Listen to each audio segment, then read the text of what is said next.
আসসালামু আলাইকুম। আন্তর্জাতিক সর্বশেষ আপডেট সংবাদে আপনাদের স্বাগতম।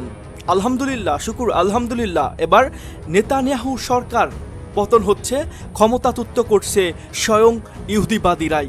এবার নেতানিয়াহুর বিরুদ্ধে পুরো বিশ্বসহ ইহুদি গোষ্ঠীও রুখে দাঁড়িয়েছে। এবার নেতানিয়াহু সরকারকে পতন করে নতুন এক অধ্যায় শুরু হবে। আর এরই মধ্যে যুক্তরাষ্ট্রের ক্যালিফোর্নিয়া সহ আরও 10 অঙ্গরাজ্যের 15টি শহরে শুরু হয়েছে ধরপাকড় এবং বিরোধিতা। এরই মধ্যে আমাদের হাতে এসে পৌঁছেছে কিছু আন্তর্জাতিক গুরুত্বপূর্ণ সংবাদ। শুরুতেই শুনুন সংবাদ শিরোনাম। নড়েবড়ে অবস্থায় নেতানিয়াহু সরকার, হতে পারে ক্ষমতাচ্যুত। আরও থাকছে, যুক্তরাষ্ট্রের সব ঘাঁটি আমাদের ক্ষেপণাস্ত্রের আওতায়, ইরানি প্রতিরক্ষা মন্ত্রীর হুঁশিয়ারি। আরও জানিয়ে দিব, আবারও আল আকসা মসজিদ প্রাঙ্গণে ইসরায়েলের নিরাপত্তা মন্ত্রী।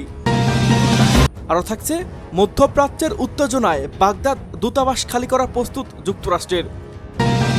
এবং সর্বশেষ জানিয়ে দিব, যুক্তরাষ্ট্রের 15 শহরে ছড়িয়ে পড়েছে বিক্ষোভ।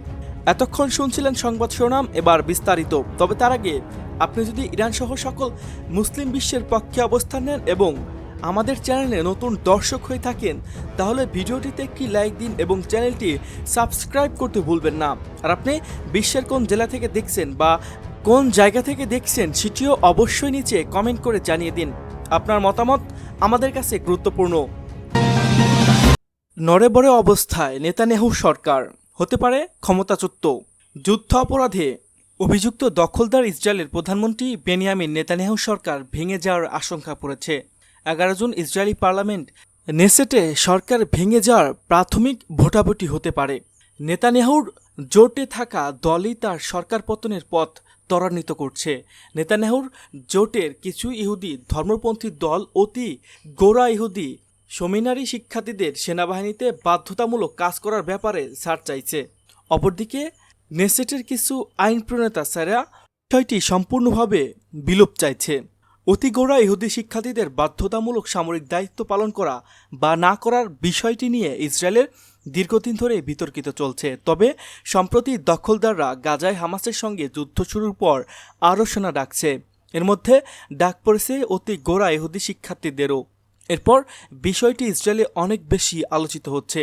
এই অতি গোঁড়া ইহুদিদের সামরিক বাহিনীতে কাজ করার সংক্রান্ত আইন নিয়ে অচল অবস্থা তৈরি হয়েছে, যা নেতানিয়াহু সমাধান চেষ্টা করছে।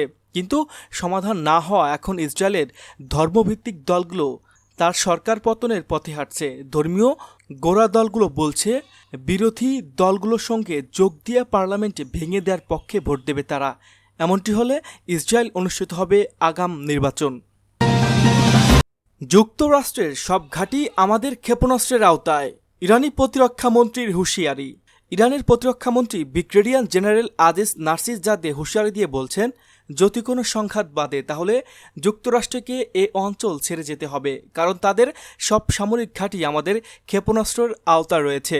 বুধবার তেহরানের মন্ত্রিসভায় বৈঠকের ফাঁকে সাংবাদিকদের তিনি এসব কথা বলেন। খবর বার্তা সংস্থা মেহের।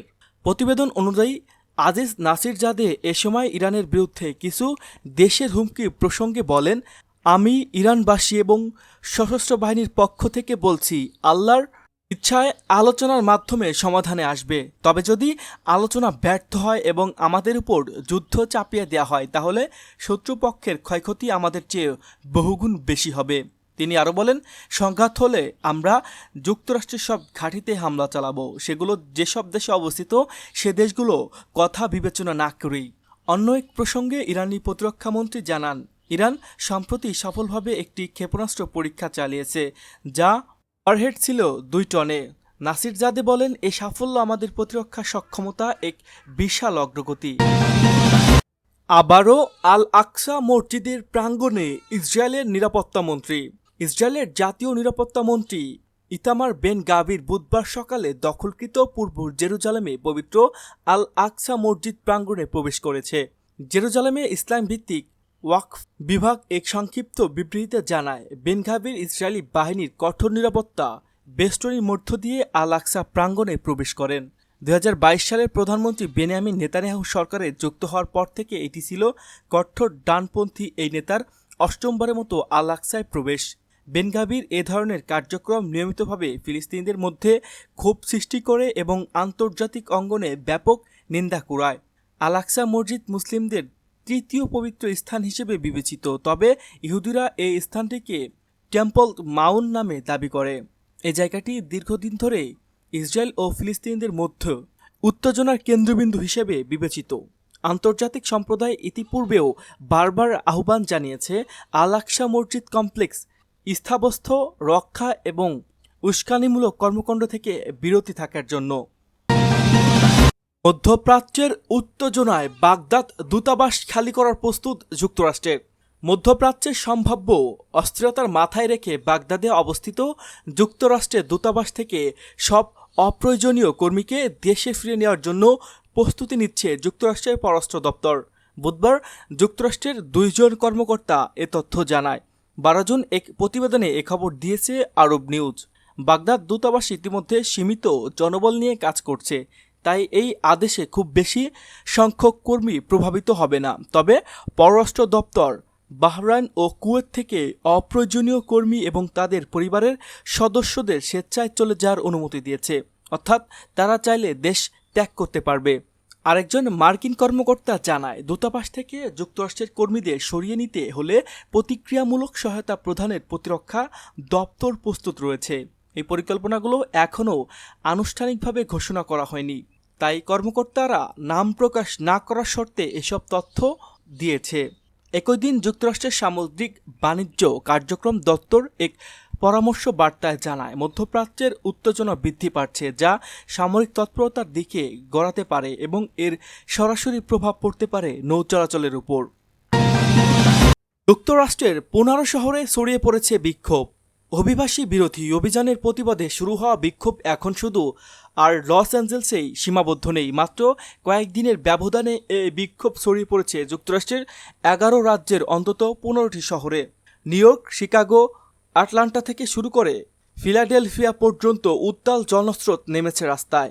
অভিবাসী ধরপাকড় অভিযানের বিরুদ্ধে শুরু হওয়া শান্তিপূর্ণ প্রতিবাদ এখন রূপ নিয়েছে এক বিস্তৃত বিক্ষোভে। রুদ্র মুহূর্তে ধারণ করেছে হোয়াইট হাউস। শহরে শহরে চলছে গণগ্রেপ্তার। পরিস্থিতি সামাল দিতে ইতিমধ্যেই ক্যালিফোর্নিয়ার লস অ্যাঞ্জেলস শহরে ডাউনটাউন এলাকায় মঙ্গলবার কারফিউ জারি করেছে স্থানীয় মেয়র। সাংবিধানিক নীতির তোয়াক্কা না করে ন্যাশনাল গার্ড, মেরিন সেনাও মোতায়েন করেছে ট্রাম্প প্রশাসন। তবেও থামছে না, বরং শুক্রবার থেকে শুরু হওয়া এ বিক্ষোভের তীব্রতা আরও বেড়েই চলছে। লস অ্যাঞ্জেলসের ডাউনটাউন এলাকায় US immigration and custom enforcement এক বন্দিশালায় আটকে রাখা কয়েকজনকে অভিবাসী মুক্তির দাবি থেকে মূলত বিরাট এই বিক্ষোভ গ্রেপ্তার যজ্ঞের সূত্রপাত।